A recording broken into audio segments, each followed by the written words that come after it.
serios, că am pus praful de când am mai folosit-o.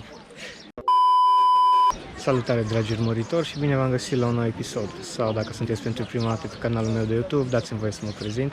Eu sunt Cristian și în timpul liber fac diverse călătorii, diverse trasee, cum ar fi trasee de drumeție, trasee cu bicicletă sau cu mașina, ca să descoper locuri noi din țara noastră. Pentru episodul de astăzi călătorim spre sud, facem din nou un traseu cu mașina și ne oprim pe Valea Porumbacului, la 40 de km de Sibiu, unde o să vizităm unul dintre cele mai instagramabile locuri din România, și anume Castelul de Lut de pe Valea Zânelor, care poate fi văzut în spatele meu. Castelul a fost construit undeva în anul 2014 de către un cuplu și este o construcție făcută total din materiale naturale. Castelul este complet acoperit de lut, s-a folosit piatră și țigle făcute la cuptor.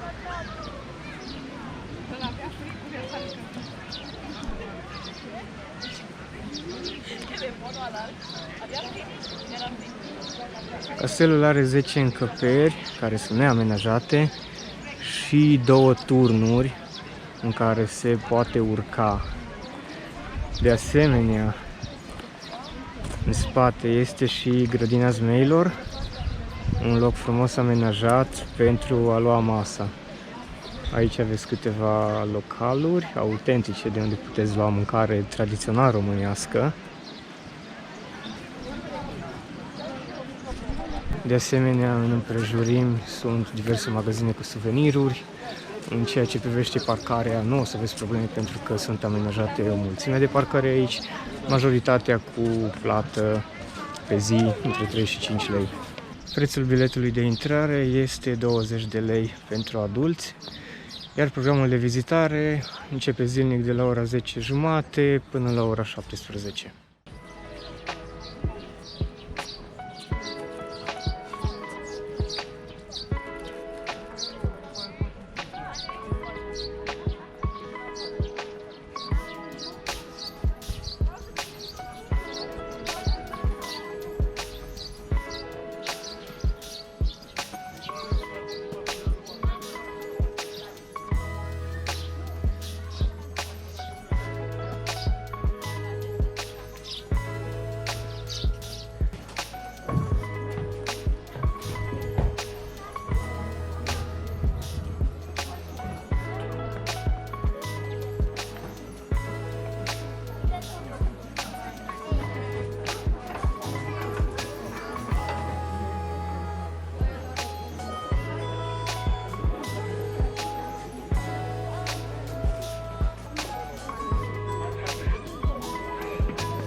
De asemenea, chiar aici lângă castel mai este o construcție tematică special făcută pentru copii, povestea castelului, care cuprinde, după cum scrie aici, 12 căsuțe de poveste, locuri de joacă, zone foto, restaurant, spații de relaxare și jocuri interactive. Noi o să dăm skip că suntem cam mari pentru așa ceva.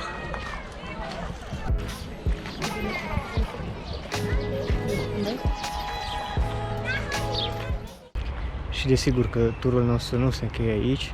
Ne relocăm la Sibiu pentru următoarele zile din weekend, unde o să vizităm majoritatea punctelor de interes din oraș. Începem cu parcul Subarini și continuăm spre nord, spre centrul orașului.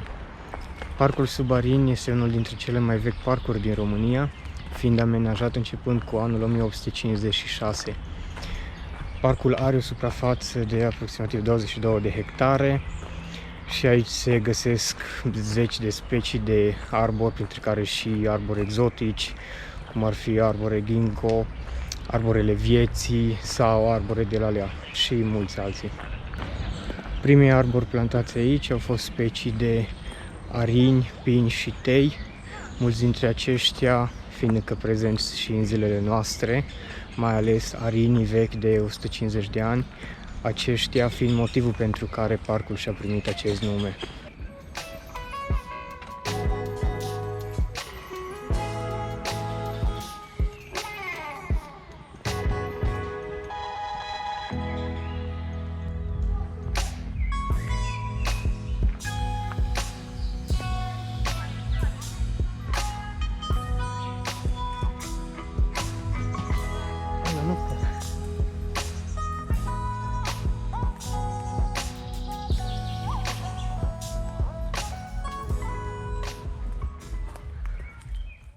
Înainte de a ajunge în centrul vechi, trecem și prin Parcul Cetății, care este construit de-a lungul zidului cetății medievale, care pot fi văzute aici. Aici poate fi văzută cea mai bine păstrată rețea de fortificații a vechiului oraș medieval.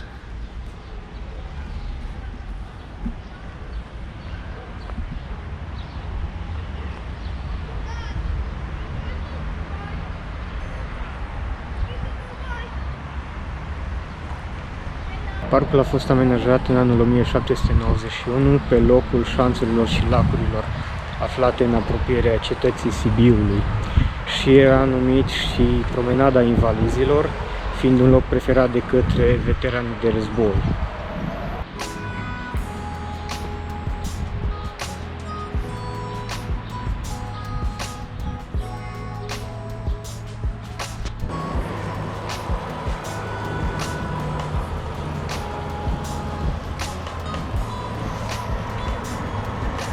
Un alt punct de interes al Parcului Cetății este Aleea Celebrităților, proiect inspirat după Aleea Walk of Fame de la Hollywood, unde numele personalităților marcante ale vieții cultural-artistice din Sibiu au fost trecute aici sub forma unor stele.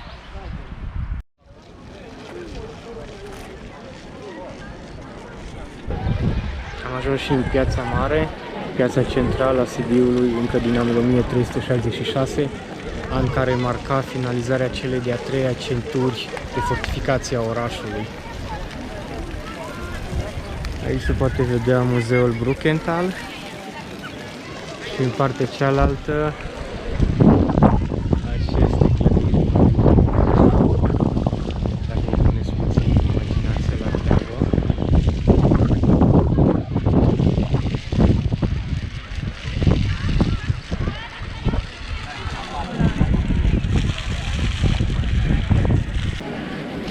Un alt simbol al Pieței Mari este fântâna din centrul acesteia, fiind amenajată pentru prima dată în anul 1536 și servea femeilor care veneau aici să-și spele rufele sau animalelor venite la târg pentru a se adăpa. În spate se poate vedea turnul Sfatului, care a fost întotdeauna simbolul caracteristic al orașului Sibiu.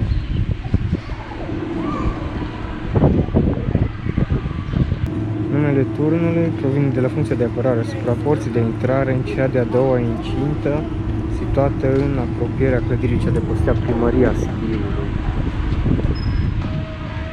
O să urcăm puțin până sus, să admirăm orașul de la înălțime. Biletul de intrare costă doar 2 lei.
În spate se poate vedea și podul minciunilor, unul dintre cele mai importante simboluri ale orașului, fiind și primul pod de fontă din România.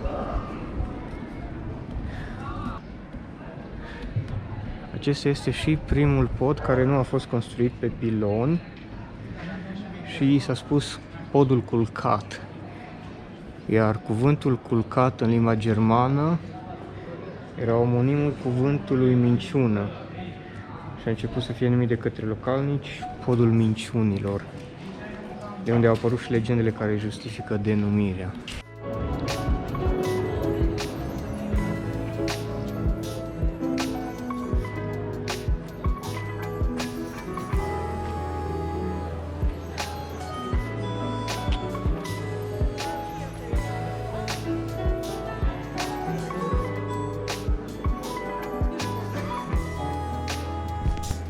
Dintre numeroasele legende ale acestui pod, cea mai populară fiind aceea că dacă cineva va sta pe pod și va spune o minciună, podul se va prăbuși. După aproximativ 8 km ne încheiem activitatea pe astăzi și o să ne reluăm turul pe mâine cu câteva muzee foarte importante care sunt sigur că o să vă placă.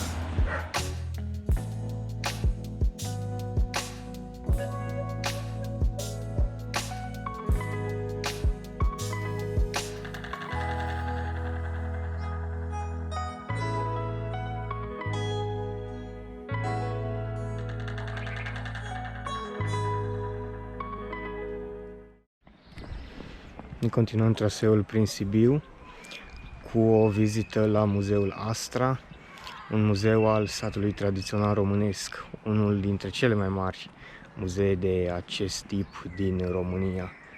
Muzeul se întinde pe o suprafață de peste 100 de hectare și exemplifică diverse elemente ale satului tradițional românesc din toate regiunile țării. Muzeul cuprinde peste 10 km de alei, de-a lungul cărora sunt amplasate peste 300 de clădiri, având un inventar de peste 16.000 de piese.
Pisi.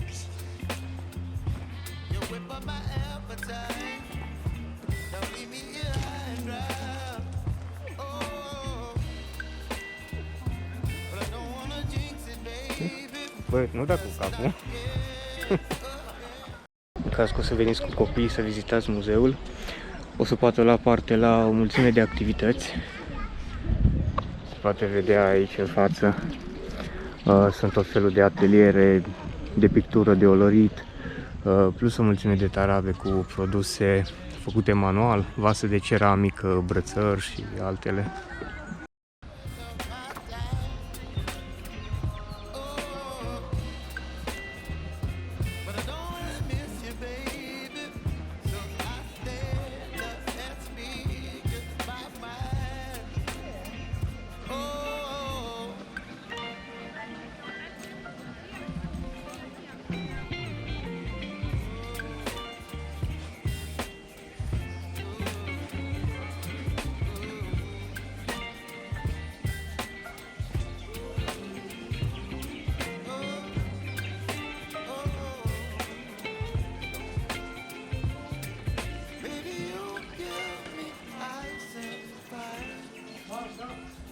You're chilling in the rain. You're some kind of butterfly. Baby, you give me midnight. You whip up my appetite. Don't leave me high and dry. Baby, you give me ice and fire. You're channeling wind and rain. You're some kind of butterfly. Baby, you give me midnight. You whip up my appetite. Don't leave me high and dry.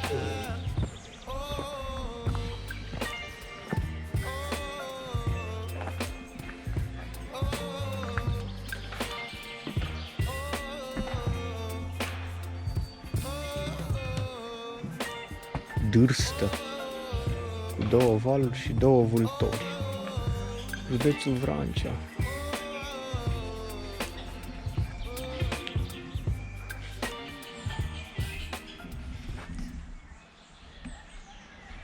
Pentru cei care nu au mai văzut acest tip de sistem, aceasta este o vultoare folosită pentru spălarea hainelor. Aici curgea apa și erau puse hainele aici, care erau rotite continuu și prin frecare se curățau. Desigur, având o suprafață așa de mare la dispoziție, în interiorul muzeului sunt și cultivate diverse plante, legume.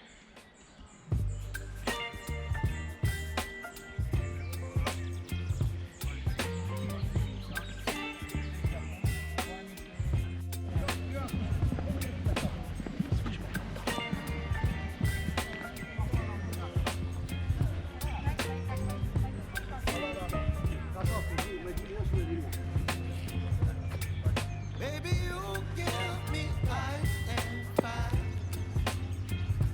You're giving me wind and rain. You're some kind of butterfly. Baby, you give me midnight. În partea aceea se pot vedea și niște mori de vânt și câteva case construite pe apă.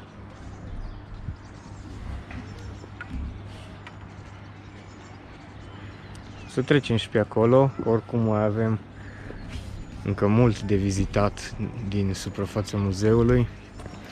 Deci dacă doriți să veniți să vizitați muzeul, bine ar fi să vă rezervați cel puțin jumătate din zi, dacă vreți să acoperiți cât mai mult de suprafața acestuia. You whip up my appetite. Don't leave me high and dry. Oh, and I don't wanna jinx it, baby. And twist myself at the spine. Don't wanna overthink it, baby. It's just twist your body and mine. Baby, you give me ice and fire.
up my appetite. Don't leave me high and dry. Baby, you give me ice and fire. You're channeling wind and rain. You're some kind of butterfly. Baby, you give me midnight. You whip up my appetite. Don't leave me here high and dry.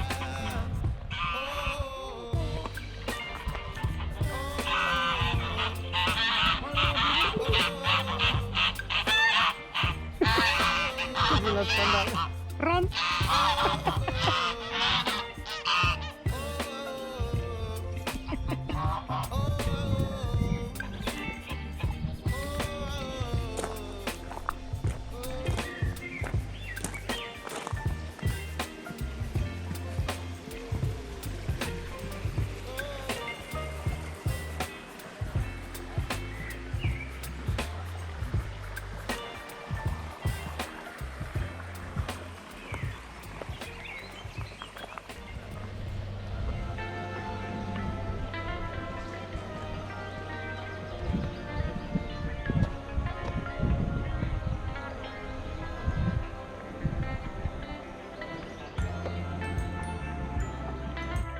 În cazul că vi se face foame, aveți aici și o tavernă unde puteți gusta diverse preparate, unele dintre ele fiind făcute chiar cu produse cultivate aici.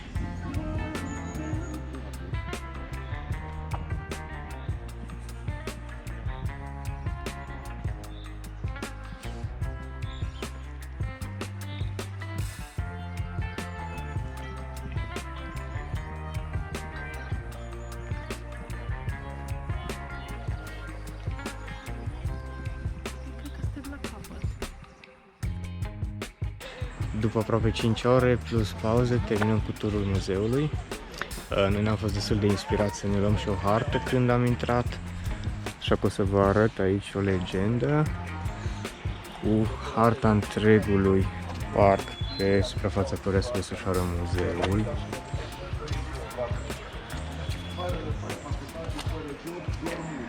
Noi am început din partea aceasta, mers în partea aceasta, aici este zona cu atelierele și cu tarabele cu suveniruri despre care vă spuneam mai devreme. De asemenea, din partea aceasta se poate intra și în grădina zoologică. Cam atât pentru astăzi. Poate nu. Mai mergem la Jumbo, un mare obiectiv turistic aici în... Așa, cam atât pentru astăzi. Aici mai putem să vedem lacul Dumbrava. Acolo în spate vedem morile de vânt, de zoom. Nu pot, dau pe video când editez. Așa. Da, cam atât. Mai mergem diseară la festival și mulțumim pentru vizionare, like, share, subscribe. Și cam ăsta ar fi traseul nostru pe la Sibiu.